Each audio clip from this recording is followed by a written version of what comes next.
Hello, everyone out there in Twitter. This is another episode of Fighting the Void. And forgive the late start. We had some technical difficulties we were trying to resolve. We'll see if they are resolved or not. But you never know. This is modern technology, and she is a fickle mistress. So today I have got real Jacob Airey back on the show. And normally we talk about fun stuff like comics and movies and things like that. But today, well, today is not that day, I'm afraid. Today, we're actually going to talk a little bit about more what it's like living under Newsom-Leaney and over in Commiefornia, California, Stan, whichever your preferred derogatory term is. And also, are you still in LA County? I am. I am still in LA County. So you're under Garcetti as well. Fantabulous. Yes. Wow. It's Double really the worst. Yeah. If you could somehow just get like get De Blasio thrown in there too, it'd be perfect. Well, we have the Bernie back DA, so close enough. Oh, that's not good at all. So, so I guess the first thing is how, and again, it's been a while since you've been on, so almost actually probably since shortly after this all started, actually. Yeah, I think so. So I guess the first question to ask is, how has this actually affected your general daily life? What is daily life like now compared to, say, this time last year? Well, it's probably the biggest change is the general feeling that you're confined. So the first 2 weeks, you didn't really feel that way. You were kind of like, oh, it's a little annoying, but if I just, I just got to get out to get groceries, stay indoors. And and most people were okay with that. And I didn't even see people walking their dogs during the first 2 weeks. Yeah. Well, yeah. But now that's just in my little corner of LA County. I'm not that probably elsewhere there were people doing that. Well, honestly, that fits more or less here in Michigan as well. Like the first couple of weeks, traffic was like at a virtual standstill. And like I was like, oh yeah, wow, lots. I had to go to work and do what I do because I work at a power plant. Guess what? You can Netflix and chill because of me. Anyway. Yeah, and that was kind of how it went. But then, like as the weeks turned into months, and now we're almost to a year, you can definitely feel like there's a lot of tension. Now, things that's different than LA than I have family in Texas. I actually did go see them recently, and one of the things is people are actually from Texas. I knew this was going to happen. They're outright tired of it. They're like, we are sick of this. In fact, there was a nearby where my parents live. There was his name is Judge McDaniels. He's like the county judge in that area, and he just took over his county with the COVID. And I don't know how he got the power to do that, but that's what he did. And people were starting to call him Judge McDictator as far back as September because of how he was running the county. And with LA, it was kind of more, things have more come to a head recently. So especially around Thanksgiving, and you saw it big time in Halloween as well. People like outright rebelled and went trick-or-treating. That was kind of an anomaly because the kids, they had all, they dress up. But then when Thanksgiving started to come around, you definitely get the sense that everyone is just tired of the confinement. You feel like you're under house arrest. And I know we like to say that facts don't care about your feelings. That's a very popular idiom with conservatives, especially. But it's kind of interesting because right now feelings are the facts, and the fact is people are feeling confined. It's made people who are very pro-mask. So I'm not talking about just everyday people who are just obeying the rules, but like if you walk into a store and you have your mask in your pocket, there is bound to be someone who's going to freak out at you for no reason other, and I went to a store once, I forgot to put on a mask, and the sales associate was very polite and said, sir, please, we have a mask policy. Please put on your mask. And I'm like, oh yeah, I forgot. It's right here in my pocket. I'll put it right on. But my wife had an experience where a store was also requiring people to wear gloves. It was a store so we didn't have a choice.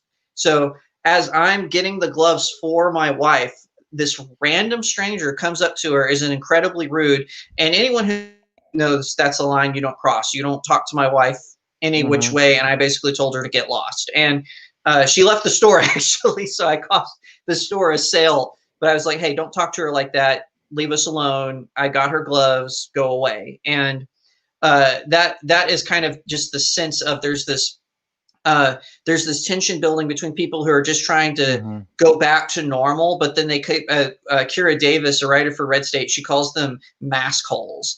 So you have the mask holes, and then you have the media, and then you have the politicians right in the middle, and those three people are amplifying everything that's negative about this experience.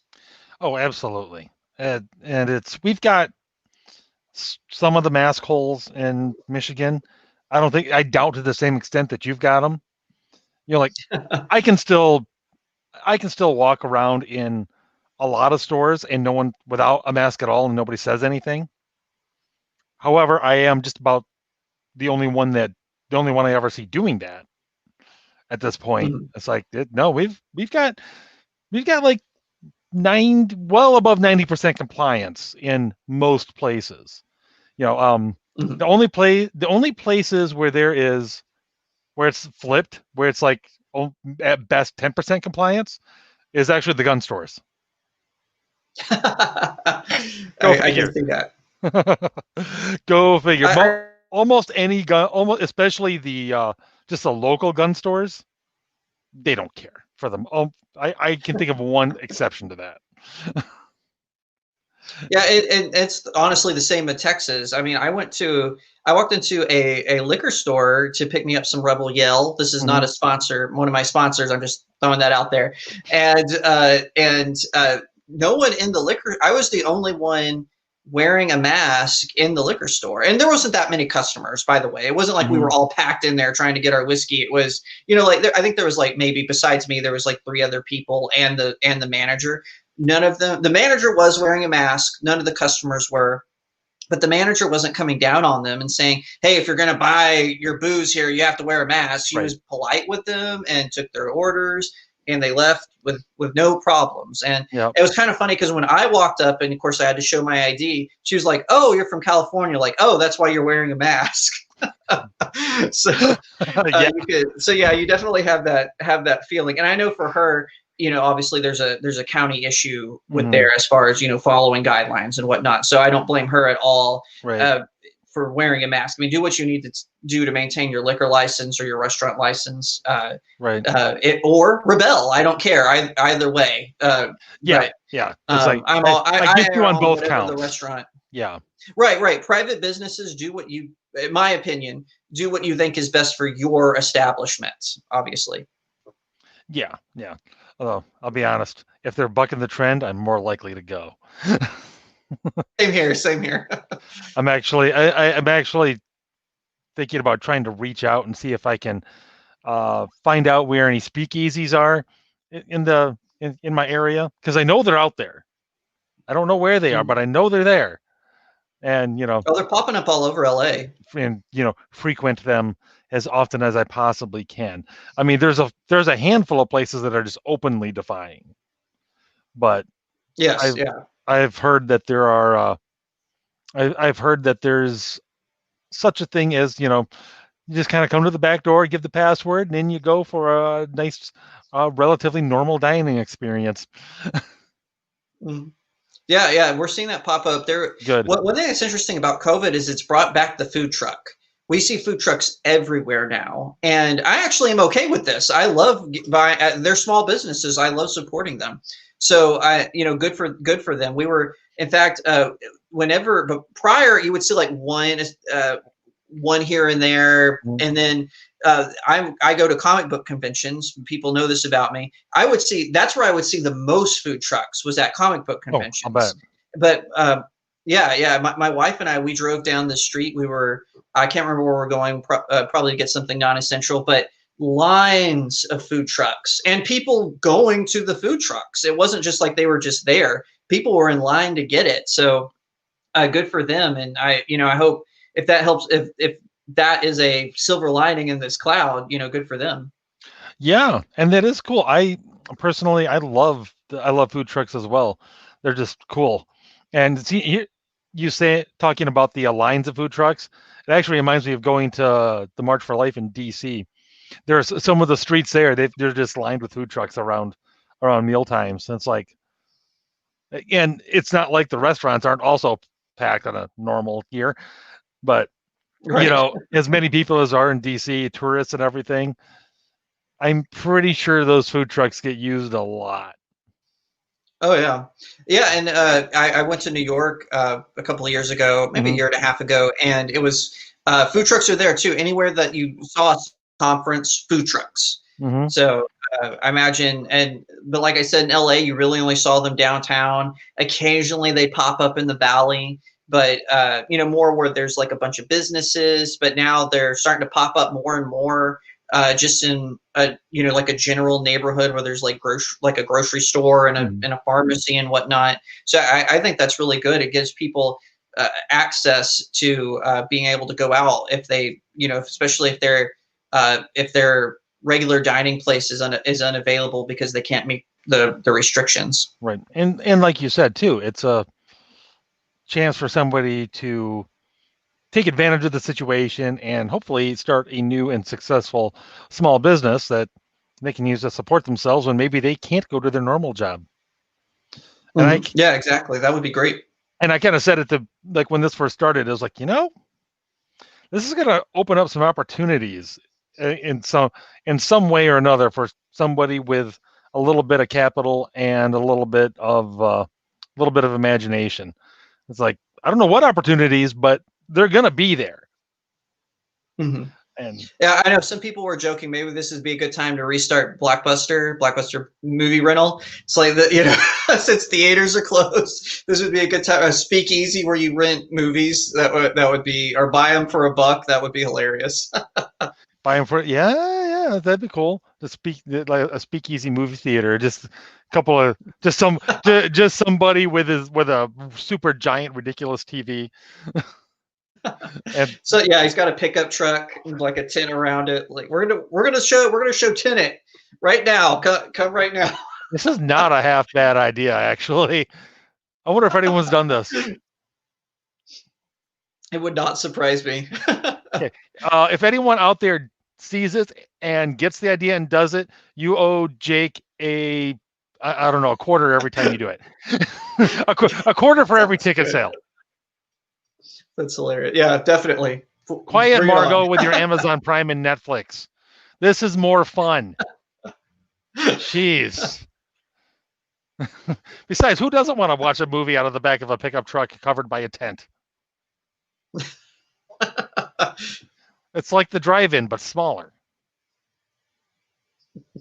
Which, one of the blessings of this during when I was working those crazy hours I was talking about right before we started, local drive-in was showing The Empire Strikes Back. Oh wow, that Yeah. was quite an experience. Wow. Oh, I took the because the Empire is actually the first movie I remember seeing in the theater. Like actually remember seeing it on the screen, and I was like, all right, it's showing on my night off. Kids, loading up in the van, and we're going to see Empire Strikes Back on the ridiculously big screen, and it's going to be amazing. And it was. I would that was I was hoping that would happen here, but they closed them down again. They reopened them only to close them just later. It was was really kicking myself for not going to see something during that brief. I think it was like a week where they were letting them open at 50%.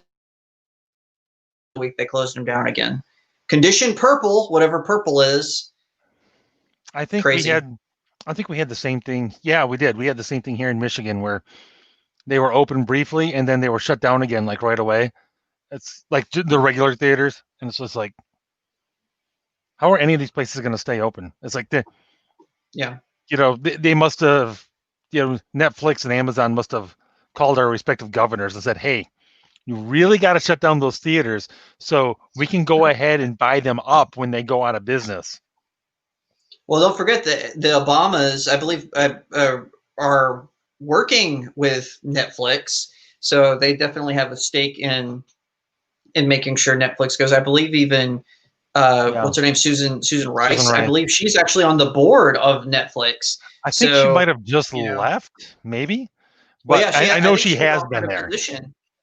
I think she was offered a position in the Biden administration. I don't know what it was, but I believe you're right. She did just leave because of that. I know she was up for some position, and I think they were looking at her maybe for Secretary of State or something that I don't want her anywhere near. Which is she's the one that's a who long I don't list, see getting past. Yeah.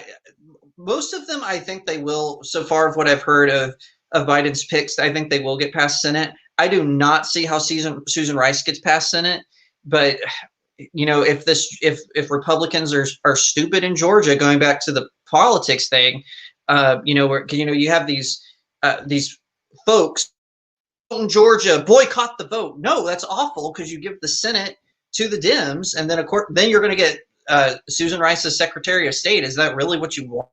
It's crazy. Of course, they also got.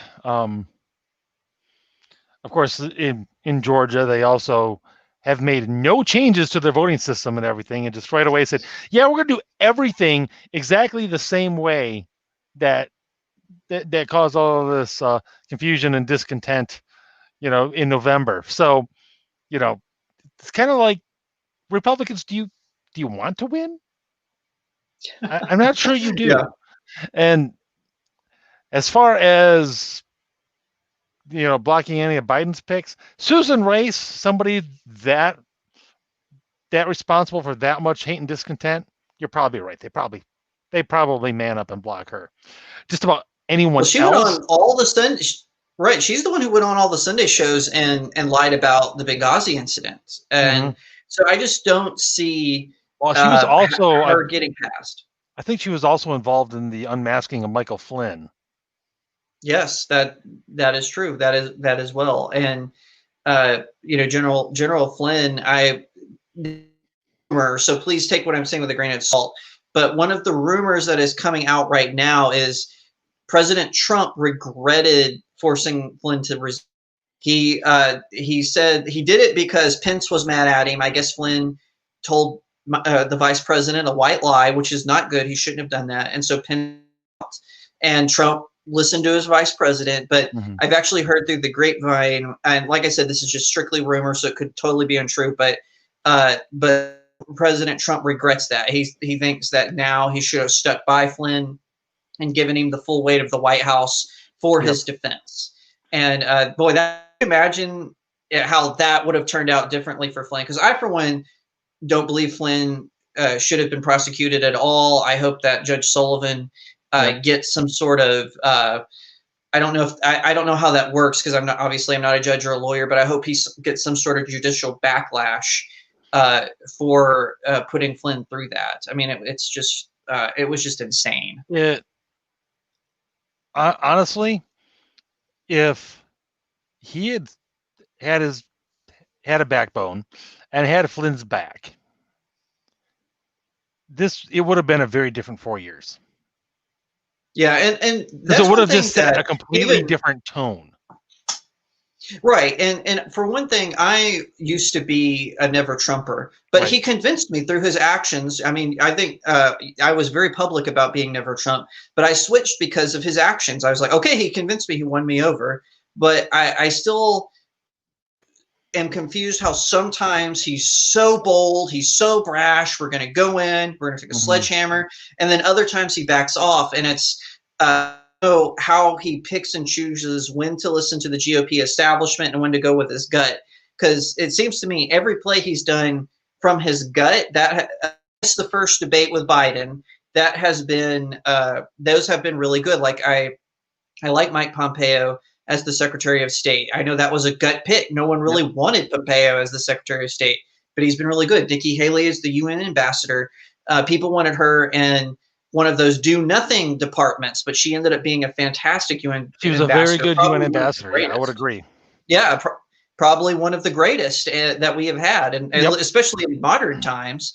And so I don't understand how his thought process on when he goes with his gut and when he does it. And like I said, he's overall I think he's been a really good president, but like not firing Dr. Fauci, I don't understand why that hasn't happened yet. I don't, especially now we know that Dr. Fauci is talking to the Biden campaign, or he probably has. He probably was from the beginning. He has been for a long time. I guarantee it. Yeah, exactly. I don't understand why Fauci doesn't have a pink slip yet. So, but like I said, those are blips on the radar. Overall, I think President Trump has done a good job, but that kind of, I feel like he should listen to his own instinct more, especially in regards to things like General Flynn, because that was something that really mattered. I mean, General Flynn was a war hero, and and how he was just maligned even by other conservatives. And I hate to throw out names, but even like David French, who was just got on board the Flynn back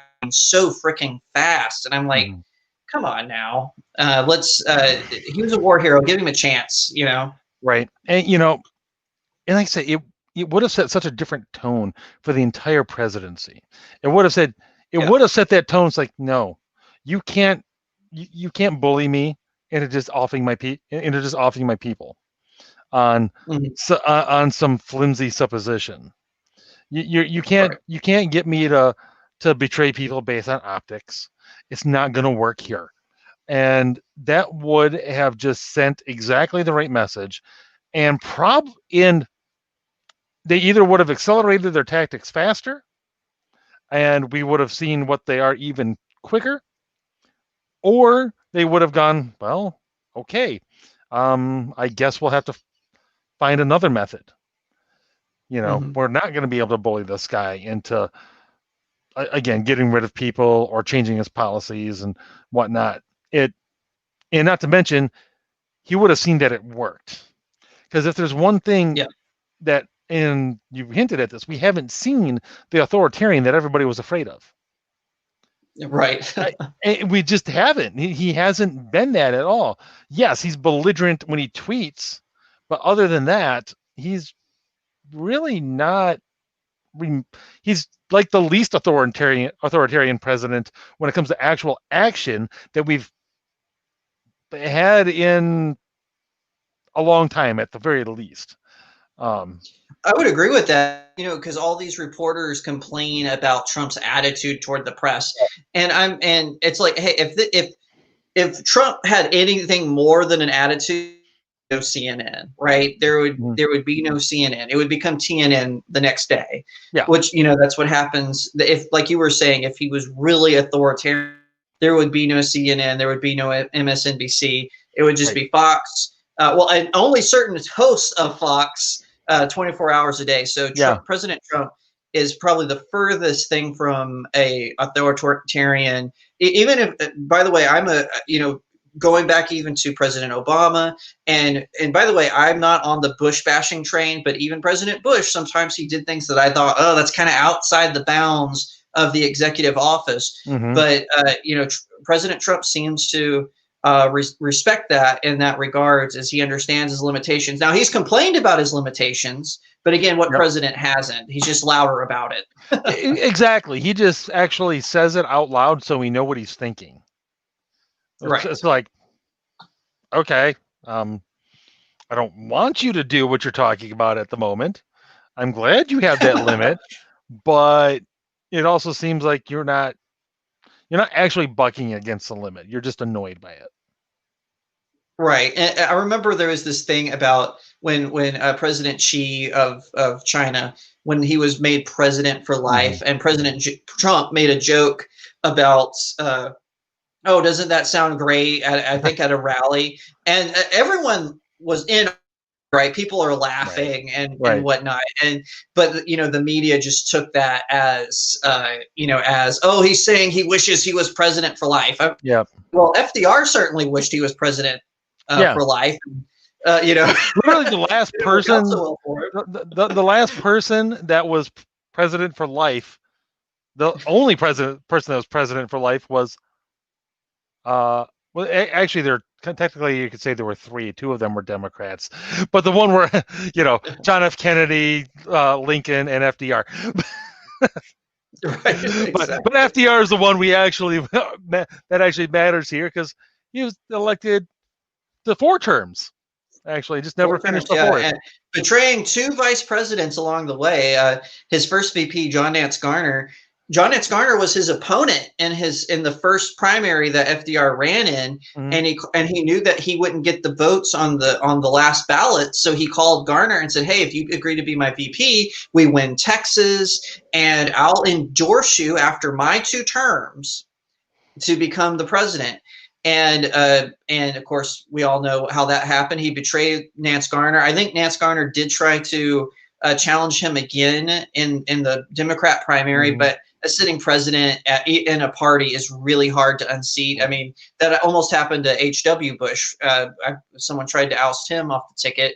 It didn't work, obviously. And so Nance Garner, he kind of retired into obscurity. But Harry Truman, when he became president, he actually became friends with Garner because, you know, his predecessor was gone. He's like, "Hey, I need someone who's been in the office more than 5 minutes to help me out here." So, you know, if Trump was anything like this, we would probably have a similar situation with Pence at some point. Yeah, well, don't get me started on Pence. I know there's a lot of conservatives like, yeah, we need somebody like Pence to run in 2024. You know, somebody who's an experienced politician and just can like build. And I'm like, no, Pence was Well, Pence was picked because he's viewed well by evangelicals, even though there's almost no reason to do that. I mean, he apparently lives a very respectable personal private life, which is great. But in terms of how he actually acts politically, he's a typical squish. He's a typical do nothing GOP squish that just when push comes to shove, never pushes back. Well, I'm going to defend him a little bit because I actually did think he was a good governor. Say what you want to about his time in Congress. I thought Pence did a good job as a governor, but I don't know if Pence has presidential aspirations after being President Trump's vice president. He's never given any indication of it. He's never given an indication as far as that, but that could just be him and his personality of not wanting to because he does genuinely seem to not want to attract spotlight to himself unnecessarily. So I think that might be playing into it. And then again, maybe he's like, no, good. I'm good. And also, you know, one of the things I used to report on the vice president's speeches, and I honestly think in the future, whenever, you know, they come out with the Trump Pence speech binder, and you know how bookstores always do that, they'll release the president and the vice president's face. I actually think we're going to glean some wisdom from Vice President Pence because I always found his speeches very interesting. He's a really strong conservative, you know, even if, like you said, with Congress, you know, has some issues there. But I honestly think as far as his conservative bona fides, I think we in the future conservatives are going to reevaluate Pence and be like, oh wow, we can actually pull some ideas, and obviously the faith freedom issue that for some reason we're having to deal with in America, and the pro-life issue. He's really strong pro-life, so I think we're going to see maybe in a decade, it's going to be a long time, but in a decade, Pence is going to be more appreciated as a figure in conservative politics. I'm going to go ahead and disagree with you there. And actually, it's just there's one particular thing in his time as governor that is exactly why I don't much like him. And there was the religious, what was it? The Religious Freedom Restoration Act. Was that it? I think so. What initially passed, as I understand it, was pretty good, but it got a whole bunch of backlash, and he backed off on it hardcore. And that is true. Yes. And watered it right down. It's like, nope, okay, backbone not present. I don't care anything, you know, unless you have another chance to demonstrate backbone, and you show that you've grown a spine. I don't much care. And well, don't forget though, he brought the Trump ticket up with suburban women. because Trump was Yes. thrilling with suburban women, particularly in 2020. But when they saw Silver Fox Mike Pence, that helped the ticket out a little bit. Oh yeah, I mean he was picked. He was picked for specific reasons, and he delivered on those reasons, and that's great. Just when it comes to somebody who I'm going to trust to actually buck the establishment, buck the system, actually try to get something different done. Yeah, he's not my guy. Not even close. That's fair. I would like him on my team. Don't think we're going to see him. Yeah. Right, for sure. And I honestly don't think we're going to see him in 2024. I think we're going to, like you said, he hasn't given any indication that he has presidential ambitions, and now is the time to do that. That way you're on people's radar. Mm-hmm. Now, he might already have that because he is the vice president, but I honestly think we're going to hear more from Haley, especially around 2022. Haley is going to go she's a private businesswoman right now, but we're going to hear more from her in 2022. I think she is the clear establishment pick when it comes to 2024. I think she will be the clear pick of the typical Washington GOP types. I'm kind of on her. Well, I greatly admire. Would I vote for her? Yes, but would I prefer somebody else? Yes. Oh yeah, there's always someone else, and that's just a fact. With Nikki Haley, I've met her, and and I would like to. She's one of the only people in the Trump administration who I have personally met, and I found her incredibly likable. She never gave this air of I'm more important than you because I used to be the UN ambassador. She is very, and she has that. Yes, I'm a sophisticated woman, but but it's nice to meet you. How's your wife and kids? So very, very that sort of relatability is the word I'm looking for. Right. I believe that will help her should she decide to pursue a greener pastures in the future. Yeah. Oh, yeah. I think she'll definitely be a contender. I don't think there's any doubt about that. Bringing it back to California and life, life in the time of Corona. Rather famously, Newsom and Garcetti both were talking about restricting the number of people you had in your homes and everything, particularly over Thanksgiving and everything. Got a little bit of attention for that one. Did you hear anybody actually caring about that? And two, did you hear about anyone actually getting busted for ignoring it? Well, no. Well, yes. To the first question, yes. I did hear people that there were certain people who did decide to limit it to, I believe it was 8. The limit was 8. But to me, it was what I was hearing was people who would only have less than 8 guests to begin with. So I think that was my family. We did get together. We did. There was exactly 8 of us, but if we had the opportunity, there would have been more. It was just we had people kind of scattered. So right.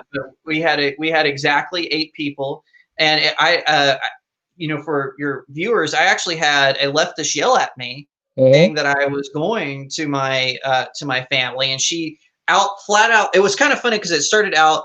There's this new thing where people are trying to tie COVID compliance to the pro-life movement, and I think that's despicable. And so this leftist was trying to do this, and so I responded. You can't really say I'm not pro-life for having 9 people at my Thanksgiving when you're for ripping children out of the womb. And we went back and forth for a while. I won't go through the whole conversation. And then it ended with her just flat out saying, "You're going to kill your family."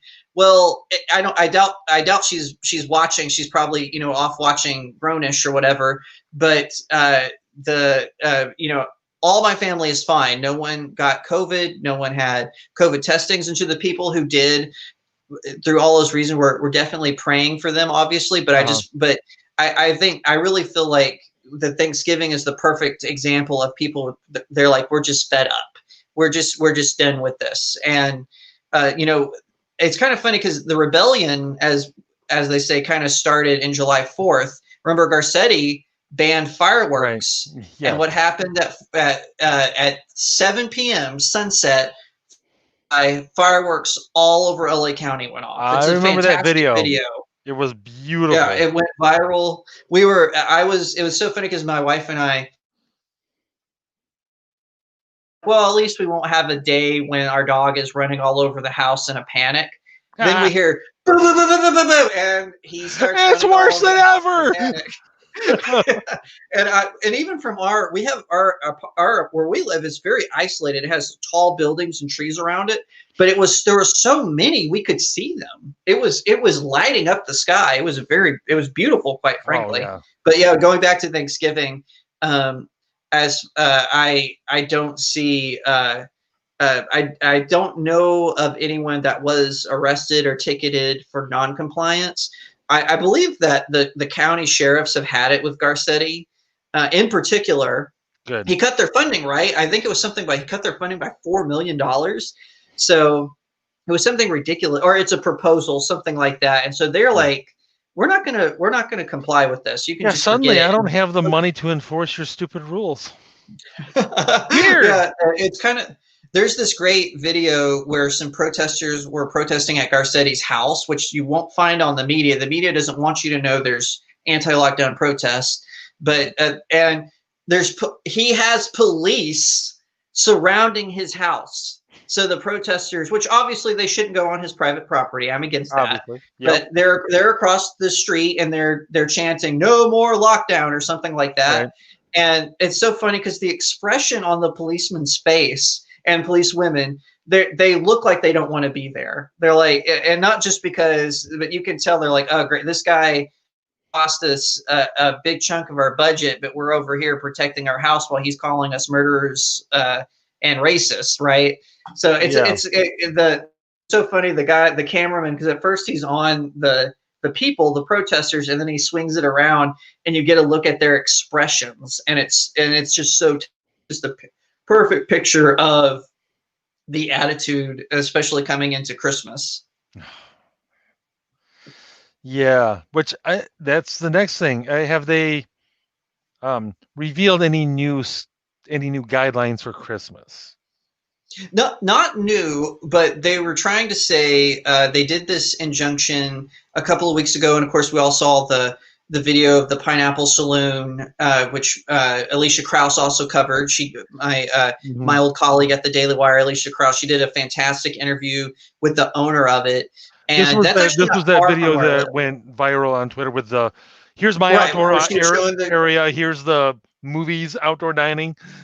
That one, okay, right, and Alicia Krause interviewed her. It's on her channel. I highly recommend people go watch that interview. It's very real and raw, and those same guidelines they were trying in effect through New Year's, and everyone's just like, no, like it was stuff like you couldn't walk your dog, and just ridiculous. It was less. I think they lowered it from 8 to 6 people. No Christmas parties. It's gotten ridiculous. So these guys are going to have their own Christmas parties, and they're going to have a whole bunch of people over, just like with Gavin Newsom and the mayor of Austin. His name escapes me, but he was telling Austonians stay home, and then he was in Mexico vacationing. Yeah, but I'm definitely going to say to me and. One good thing about this particular one is a judge has already said you can't do this. You can say that they're guidelines, but you can't really make them a rule. You can't. And also the sheriff of LA flat out said we're not enforcing this. Long Beach said we're not enforcing this. Beverly Hills is so frustrated. They're actually trying to emancipate themselves from LA County. They want to start a Beverly Hills County, So No just to, kidding. just to put it in perspective, yeah, Wow. it's getting real. It's people are just so sick of it and whatnot. Because Beverly Hills is in LA County, and Eric Garcia, even though Beverly Hills has its own mayor, Eric Garcetti is still kind of Garcetti, the de facto leader of all of LA County, just because Los Angeles is the biggest city. Gotcha. So people are kind of strings and the sheriff's office. But one thing that's really great is the sheriff's office came out and said, we're not going to enforce this. Do whatever you want. We don't care.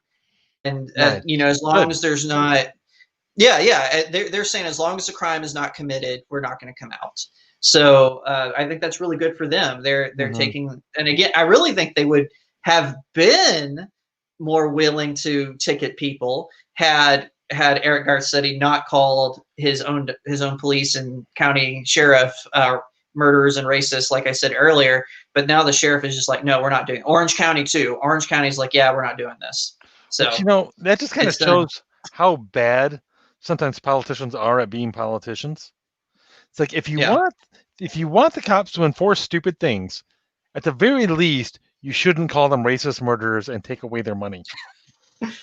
Yeah, even if you want to say, right, and this was one thing we saw with kind of the first wave of these protests, these anti-police protests, is the mayors were being more diplomatic. So they were like, okay, we're going to work on reforms, and we're going to try to fire bad cops, and you had one or two over, kind of doing the bash the head thing.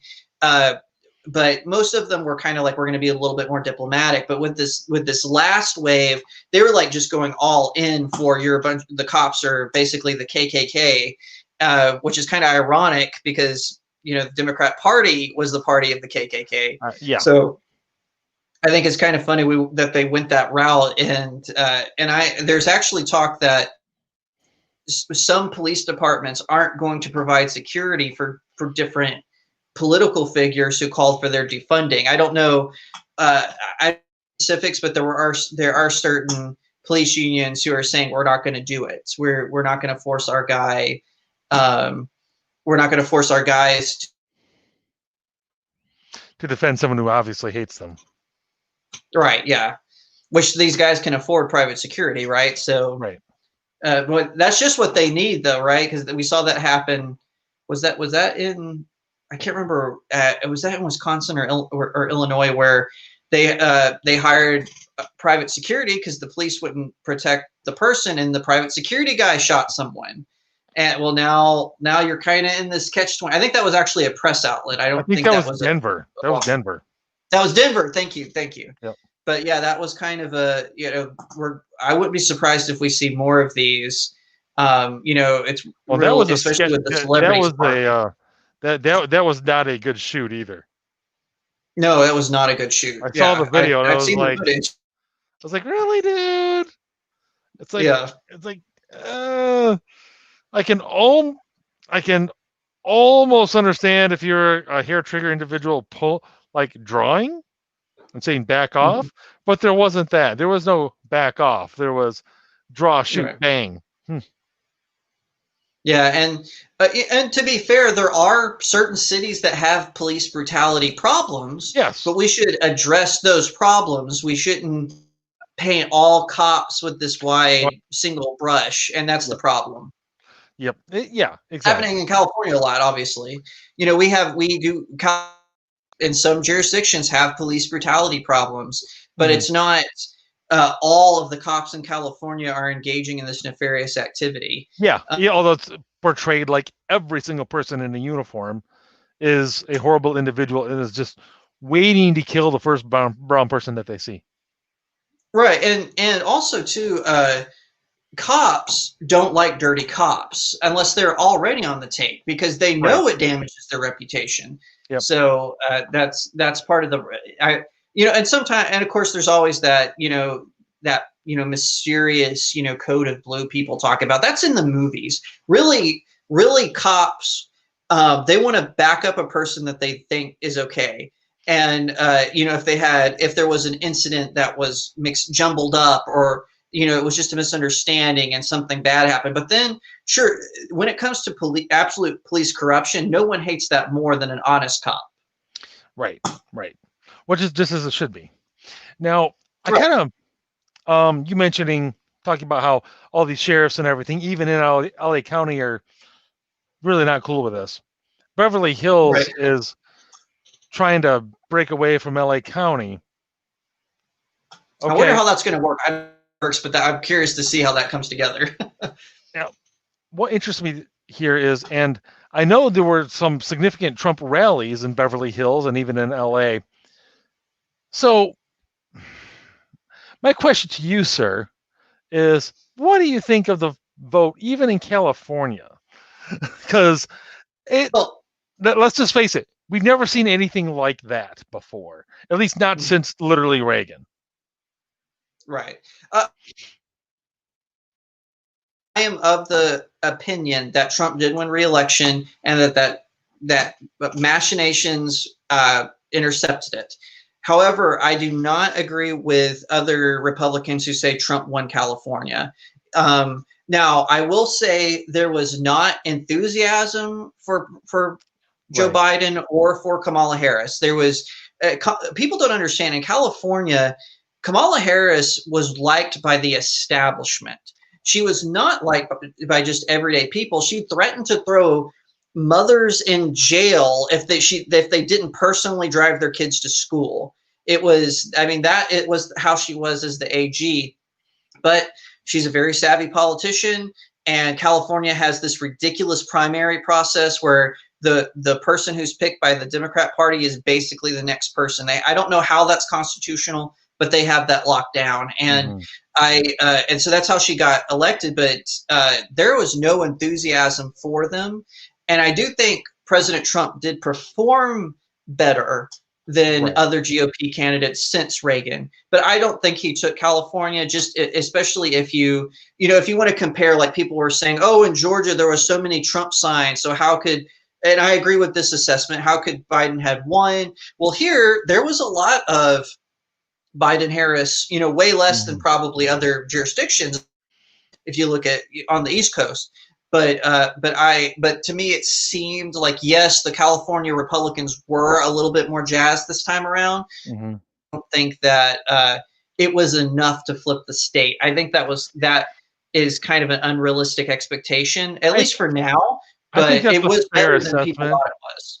I think honestly that's a fair assessment. The idea that Trump managed to win California of all places, I like the idea, but I don't honestly think so.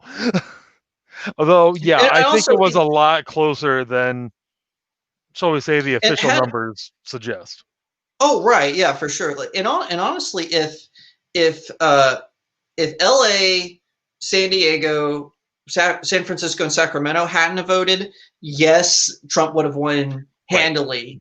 But the DNC just has a stronghold on all of those cities. I personally know a candidate who is running to be the representative in the last midterm for San Diego, and they were pretty confident that they were going to win because San Diego used to be a red district because of the border.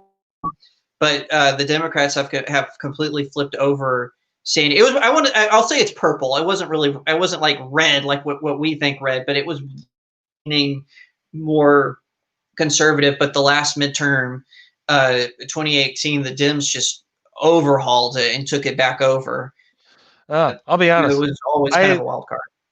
Even shortly after that election, I had some serious questions about the 2018 midterms because it was the same sort of thing where it's like every close race, every race that was kind of close, over the course of a couple of weeks, they kept finding votes.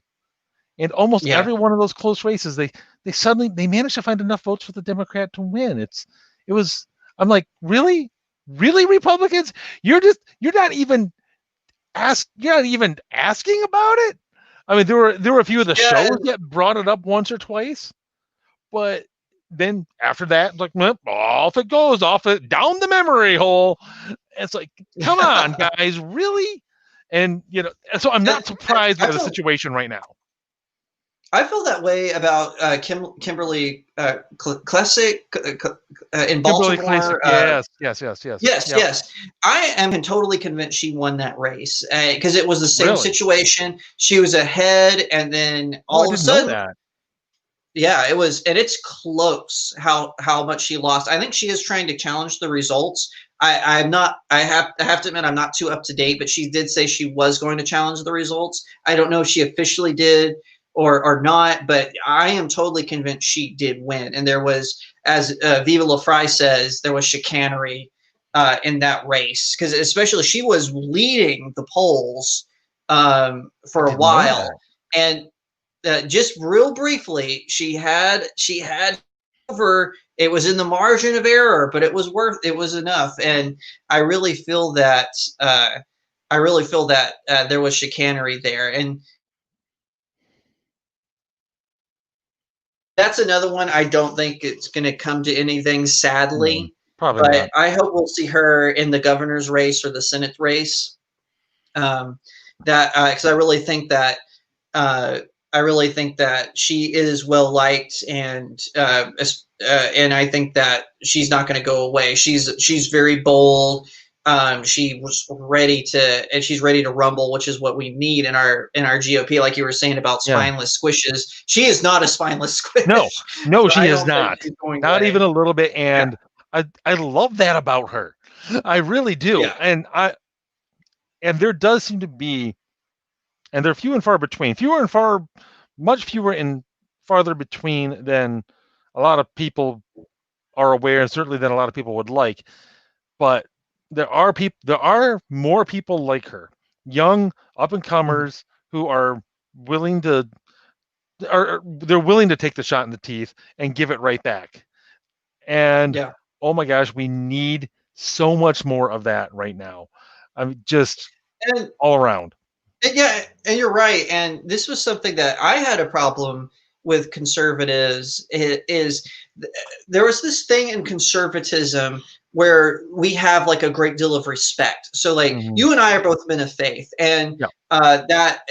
so we obviously have a big respect of religion as we should, right? Mm-hmm. But conservatives think that that respect should extend to other estates, Yeah. have like a little we're gonna have like we're gonna have a respect of the mainstream media because it's the mainstream media, or we're gonna have a respect of how this certain election went down because we're gonna Mm-hmm. have like the we just can't foresee someone doing that.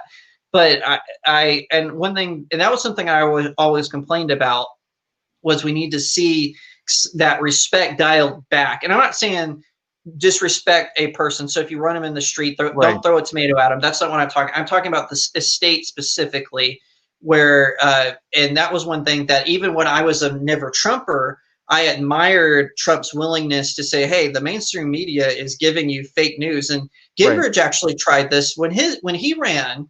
But Mm-hmm. again, that sort of, we're going to have respect for the institution. I think that I think that we need to dial that way I back would if anything change that your I would 2016 change the taught us. term respect for deference. Oh, there you go. That's Because way better word. Deference is a way better word. that's exactly what we do. We always just defer to them. It's like whatever you Mhm. say, mainstream media. What I mean, even even conservative media, while it bashes most mainstream media, spends all of its time reacting to them, Right. and I now which can be funny, but in terms of actually accomplishing anything, is completely and utterly non-productive. Right. It I it totally doesn't agree. it And doesn't we're accomplish seeing that now. anything other than ha ha ha. Yeah, they're dumb. Ha ha ha. I don't care. Right. Like this whole thing about whether Joe Biden should be Dr. Joe Biden. I do not care. This is not the issue that I am concerned with. Right. It's like somewhere of all the things that are going on in the country right now, this is the one we're going to elevate to the top of the talking point list. Are you freaking kidding me right now? Well, and also, like, that's the good point. Like, even with this thing where Dana Perino asked Karl Rove if Dominion could sue could sue Trump for defamation, and all she did was ask the question.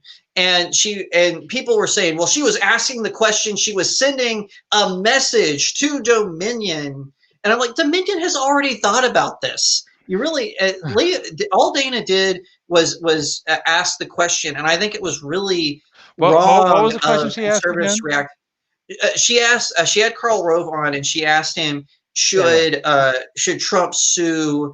Should Dominion sue Trump for libel and defamation? And I guarantee you, Dominion has already thought about this. They didn't get this idea sending from a message at all. I think it's a. So they weren't watching. I think it's a dumb question, but. Right, but I don't think that she did anything wrong asking the question. But that for 40 years, conservative media was so mad at her, and I'm like, okay, listen, we've got Joe Biden being called the presumptive nominee, and the electors haven't even voted yet. That's what we need to be concerned about, not a question that Dana Perino asked Karl Rove. No, Karl and Rove I would is agree. Insignificant. Well, yeah, and I would agree. I think it's a stupid question of her to ask, but I think it's also stupid to get riled up about it. Who cares? Yeah, exactly. Who cares? And at some point, who cares what line of questioning Chris Wallace is on? Who cares if he's like, oh, well, he's president-elect, sir? It's like, all right, you know what? Have 5 seconds, have a laugh about it, move the heck on. You don't need to do half a freaking show on it. Yeah. We need to, now conservatives need to be preparing for this list of nominees that Biden is putting together. And I know I may get some disagreement on that, but Biden has acted the most presidential so far by just not doing anything, right? He's not doing a whole lot of interviews. He did that one with Jake Tapper and Kamala Harris, right? Right. Yeah. But I'm just saying that he is trying to stay above the fray because he knows 70 million voters didn't go with him, and he's picking his cabinet. I actually think that's great, because even if it comes out that Trump is the winner and Trump gets sworn in and all this, we know who Joe Biden was. We know who we need to look out for in the midterms and in 2024. So let Biden do what he wants. This is a perfect way for us to prepare to strategize. Yeah, and I'll be honest, I seriously have my doubts, given the chicanery that has gone on, and that I seriously doubt right now. And unless some of the things I've heard through the grapevine pan out very soon. There's I have serious doubts that we're going to be able to win things back. To be honest, I don't believe that we will be allowed to. That said, one must still plan and strategize as though one can, because you can't just you can't just throw up your hands and say, oh well, we can't do anything anymore. You just can't do that. Yeah, and I would like to give credit to especially Jenna Ellis, who I know her personally. She has been on the front lines of this. Yes, I think the Hill did like a ridiculous smear of her. Shame on them. You wouldn't see them try to smear Biden's people like they did Jenna Ellis. And and if it all is for naught, which it's looking more and more like that's a possibility, or not a possibility. It's looking more like it might be the reality. I really think that we have kind of an advantage here because of the hard work that Jenna Ellis and Rudy Giuliani did. We get how he is going to be as the president, and conservatives need to, keep fighting the good fight, but we also need to prepare, because if we're going to be caught and what is it? Someone once said the GOP, the best thing that GOP is good at is letting the best thing get away. And so we can't do that right now. We have to be prepared. I think I'm paraphrasing that. It was something Robert Barnes said, but we need to get ready, because especially if Georgia goes to the Dems, now Biden has a House and he has a Senate, and he's got Breyer, who is waiting to retire. if he's got all of that, unless we can actually make sure that somehow or another, make sure that Collins, Murkowski, and Romney stay reined in, and we get one or two, we get like Joe Manchin and maybe one other guy to defect from the Democrats. Yeah, we're screwed. We're totally screwed, because I mean, unless those people will probably not back a move to make DC a state. Probably not, but if they and we're also going to get Merrick Garland. Oh yeah. Oh yeah. Yeah, he's next. He has been biding his time. No pun intended. He's been. A lot of people think that some of his recent things have been not like under scrutiny in the sense that he could get in trouble for them, but a few people has noticed in some of the opinions he's been writing that he's still a little salty about passed over for Gorsuch. And the transition from Obama to Trump, and now we're going to see. I have no doubt if Breyer retires, which that's a big possibility. If Breyer retires, we're going to have Justice Merrick Garland, and he's not going to show the restraint that like a Kavanaugh or a Gorsuch or an Alito will show. No, not even close. They don't care. They really don't care. Well, Justice Sotomayor, I actually, and even Kagan, they have really done a good job of adopting, even though I don't agree with their opinions or their politics. I really feel that one of my concerns about Kagan was that she would try to redo the American perception of the Supreme Court, that they're above the political fray. I didn't really have that concern with Sotomayor. I just didn't like her politics. But to their credit, they have at least carried themselves as Supreme Court judges. It's not like, I was worried that they wouldn't be, that they would be like these massive wild cards who would try to politicize and turn the Supreme Court what the House has become. But they really haven't. The Supreme Court is, even if you don't like their put it this way, can you predict how they're going to rule 9 times out of 10? Oh yeah. That's then it doesn't matter. Yeah. Right. Yeah. Exactly. Then the way they write their decisions doesn't matter.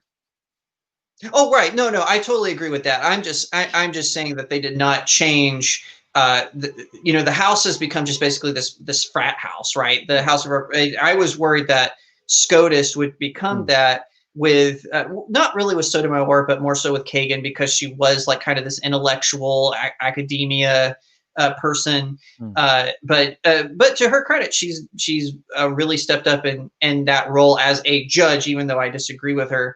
But Merrick Garland, he's got some anger going to work out on that court, so we need to be prepared. he can cry harder, as far as I'm concerned. Yeah, I totally agree. Now, before we go, I believe you are now working for Live Action. I am, yes. Which is fantastic. So I love them. Yeah. What is it like working for the house that Lila Rose built? It is absolutely amazing. One thing, going from working from a news organization to an advocacy group, is news organization. The president sneezes, it's breaking news, right? Especially in this climate. Right, but with Live Action, we have a very specific targeting. We want to save babies. We want to save the elderly from euthanasia, and that really creates more room to be passionate about that. And because I'm not really into economics. I prefer conservative economics, but I don't like chatter about economics. Right? There's people who are smarter than me who can do that better. But when it comes to rescuing babies who are in the womb, who can't have a voice for themselves, who you can't hear their cries or their screams, it is very moving. it is very exciting, and I'm very excited to be a part. Lila is amazing to work with. She's fantastic. And she is very genuine about this cause. It's not like, oh, she just runs this organization. No, she is at the front lines, defending babies and defending preborn children. And that is really admire about her, is she is not afraid to take on the abortion industry. That is awesome. As everyone knows, doing it for years now. She's been doing this since she was basically a kid. Right. Yeah, it's true.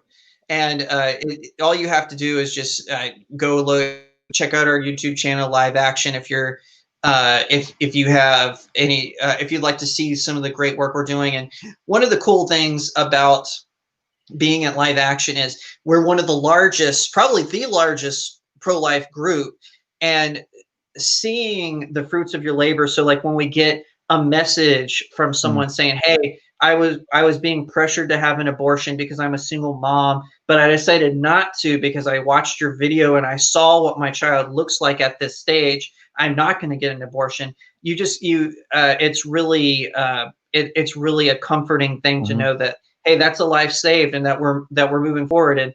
And one really interesting thing that has kind of shifted in the pro-life movement is, Ginger, I'm sure you even remember this, is for a while pro-life was all about faith. So if you were Jewish and if you were Christian and I'm just using those two as an example, that was a pro-life issue. People saw it as a political and a religious issue. But now with science, we can detect more things about preborn children way earlier. So there are even some studies that theorize that fetuses have detectable brain waves as early as 4 weeks. Well, that totally changes the situation. Now, again, it's getting earlier and earlier. And now I think official it's actually I want to say between 6 and 10 weeks, but there are people who are theorizing, hey, we'll be able to detect a brain sooner, to detect that they have, and that's going to change everything if that goes forward. But you can. One of the things is we've actually discovered that preborn children feel pain way earlier. Right. Because before they were saying third trimester, now that we actually know that preborn children feel pain as early as the first trimester. So it's very science is actually on the side of pro-life now, and that has really given the pro-life movement wind in their sails even more than we already had. Yeah, because everybody's like, it's just it's a Bob of Sal's argument. It's not human. It's not really human yet. Plus, the pro-choice movement is backing off that now. They're using that verbiage less and less because they look really foolish when they see a 4-week picture of a fetus and it looks like a child, right? So now it doesn't look like a clump of cells. Yeah. Well, yeah, they're either making it's human, but it's not a person, trying to do a very sophisticated argument, or I've seen an increasing amount of, so what? Yeah, and my rights are more important than that thing's rights. Right. And you're also seeing that with this shift in the science, that now abortion is popping up more in culture. Max had the pro-abortion movie. We just saw a British soap opera is doing a whole arc about a couple that is getting an abortion because their baby has Down syndrome. I think it's called Emmerdale. And we saw that horrendous article in the Atlantic that was just basically pro eugenics. That's an American magazine. That's not something that came out of a communist country or even a far left leaning European country. That came out of the United States, and that's horrendous. And and honestly, the Atlantic is one that, like 6-7 years ago, I was arguing was a decent center left magazine. Is it left? Yes. Is it batshit crazy? No. Would have been my argument. Not so much now. Yeah, and I'm truly, and I've always been pro-life. Even a lot of people don't know this about me, but when I was in college, I actually was a Democrat. I don't want to mislead anyone. I was pro-gun, but I was pro-life as well. So Uh-huh. I was Texas Democrat. Uh-huh. So but even as a Democrat, I was pro-life because I just couldn't. And at the time, when Christ, when God is saying, and I believe it's the book of Jeremiah, that I knew you when I formed you in your mother's womb, Mm-hmm. I can't say that's. I have to say that God implanted a soul in that being in the Yep. womb. And Mm-hmm. also, if you like New Testament, what does it say when Elizabeth saw the Virgin Mary? Right. It says her baby leapt in her Yep. womb. Yep. That's clearly a sign of life. So now, obviously, we don't. People will try to twist that, but even when I was, I guess you would call me a centrist or a moderate, I was Mm-hmm. like, I can't perceive that the unborn slash Right. preborn child is not a person. It's clearly a person. Oh, He or she is yeah. clearly a person. Yeah, absolutely. It's like the don't try to tell me that any of this nonsense is like, well, it's not a person until this stage of development is reached, and it's arbitrary, and you know it. In fact, I've mentioned this before. So anyone who's listening and has heard me say this before, my apologies. This was recognized right away by some. In fact, the very well-known sci-fi author Philip K. Dick, in 1974, early 1974, an immediate response to the Roe v. Wade decision, wrote a little-known short story called "The Pre-Persons," and it was a dystopian future type of thing, as he was well known for writing. And in this dystopian future, it was legal. The dividing line from when you became a person was when you could do algebra. And that's a standard that it makes clear in the story that had shifted, like not so far in the past. It was like it was later, it was sooner, it's like whatever. Um, anyway, and they decided the age when you could do algebra was 12. So you could literally abort your kid up to the age of 12 in this story. Now, one, he wrote it to obviously show how arbitrary it was. And there was even a character who was, I think it was his kid or something. He got caught without his desirability papers, and and he didn't have them with him either. So he's like, "Well, you've got to take me." And they literally had like dog catchers essentially, driving around looking for kids without their desirability papers to take them to be processed. Uh, and the guy was like, "Well, you got to take me too. Why? Uh, you're old enough." Well, I forgot how to do algebra. it was like Yeah. it was like it was such an awesome and brilliant story, and I discovered it years ago, like many years ago, and it took me a long time to find a copy. Actually, it took me a very Oh, I long time believe it. because What was oddly the enough, title again? the Pre-Persons. You can find somebody has scanned it in, and you can find it online now. If you'll dig just a little bit. But when I was looking for just a copy of it in a book, I could not find it. It was not in a single collection of Philip K. Dick stories. Now, Imagine that. I actually had to What? go and get an original copy of the sci-fi magazine that it was printed in. Wow. Yeah. Here, that's kind of interesting because me being a evangelical pastor's kid, I read a lot of Frank Peretti, and Mm-hmm. I will debate with people about Frank Peretti's status as an author. I think he's a fantastic author, and I know that evangelicals tend to write kind of cheesy fiction. I will admit that, but I will stand by Frank Peretti. I think he's brilliant. But even among Christian circles, he wrote a very pro-life book. Frank Peretti was originally a pastor before he became an author, Mm-hmm. but he wrote this really fantastic book called Tilly. It's actually a novella, Okay. and he originally wrote it to be a play, but it's about a woman who, I want to say that she is a nurse who assisted in abortions. And I think she has a near-death experience where she sees the children that she assisted in killing. And even in Christian circles, the book was really hard to find. It's his first ever printed book. No and like I said, he originally wrote it to be a play, but he couldn't get it published even locally or performed locally. So he just made it a novella and got it released. I think they did the company that he signed with a couple of years ago did re-release it as like for a 10th anniversary edition, basically. But it's really hard. And I actually had to do some digging on Amazon and paid way more than it was worth to get my hands on it. But I'm so glad I did. But like if you the Christian fiction, you'll see This Present Darkness, probably his most famous novel. You'll see The Visitation, which I actually love. Last one he wrote before he retired, but you cannot find Tilly. It's really hard to find. Huh. That's interesting.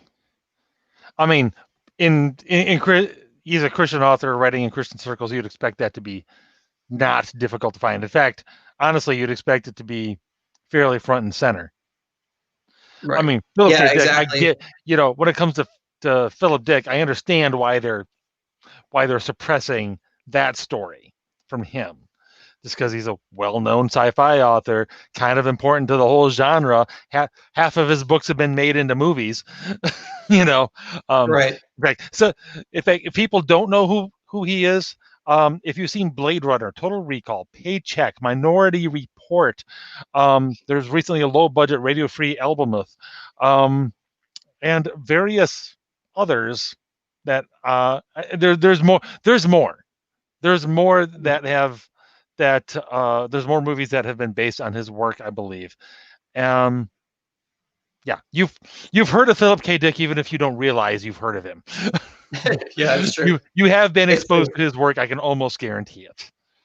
Yeah, I think actually after the Blade Runner movie came out, it was originally called "Do Androids Dream of Electric Sleep," and I actually think he rewrote that short story into a novel and made it where prequel to the movie. So because he wanted it to be he wanted it to be associated in a later edition.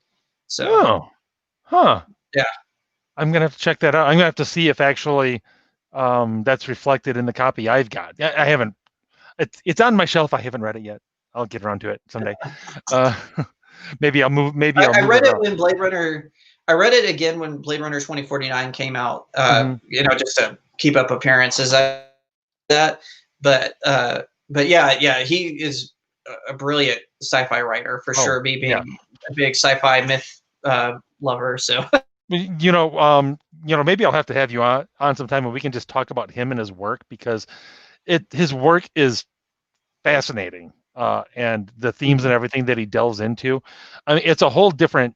He comes from a whole different kind of sci-fi writer than what is what seems to be in the mainstream today. And I love it. His books are actually interesting and thought-provoking. Yeah, and that was one thing that you got to admire about that wave of sci-fi writers was they didn't care to explain the science to you, right? So now there's like these new fans who they have to know that it's completely, totally, it's all and accurately science, right? Yeah. But everyone wants to forget about the fiction in science fiction. This is kind of the stuff I throw at when I run into a Star Wars prequel hater. I'm like, oh, George Lucas made science fiction more fiction-y, and it's kind of, I always throw that in there as a joke. But those writers of the past who did try to incorporate realism, and when they couldn't fit in realism, they had to put more fictional elements. But I respect that of them, that they use their imagination to fill in the gaps. Yeah. And I really that kind of era of science fiction writing. Yeah, oh, absolutely. But I think before we wander too far afield, I think that's probably a good place to leave it off, and we'll have to pick this up another time, actually, because that would be a fun topic to go more in depth in on. But here we are already approaching an hour 20. So I would say thank you again, Jake, for coming on, because it's always fun. It's always an interesting discussion. This is the first time we actually had a discussion that wasn't centered around pop culture in some way, shape, or form. So for us, this is a refreshing change of pace, other than doing the typical refreshing change of pace, if you know what I mean. Right. But Margot's falling asleep. Oh, sorry. Sci-fi stuff. Sometimes you got to take a break from all the apocalyptic end of the world stuff going on, because otherwise you lose your frigging mind. But anyway, yeah. What does Andrew Clavin always says? Laugh your way through the Armageddon. yes, that's something I do love about the Clavin. Always laughing our way through the fall of the Republic. But anyway, thanks again for coming on, and thank you everyone for being out there in the chat room. And we will be back next week with another episode of Fighting the Void. And actually tomorrow, for anyone who's interested, apparently not Margot because she doesn't do sci-fi. I'll be actually on Pastor G's show talking about one of my favorite old sci-fi movies, The Last Starfighter, since they're talking about a sequel for that pretty soon. So I'll be on that tomorrow night at 8 p.m. Eastern. So go check that out. Incidentally, he's part of the new Fighting the Void network. So there you go. Promotion thing all wrapped up. And we will see you next week, maybe. I don't know. It's Christmas weekend. I'll have to decide if I'm even going to do a show. I don't know. You know what? Honestly, I'm going to say probably not, because most people are going to be busy. So you know what? I will see everybody in 2 weeks. And until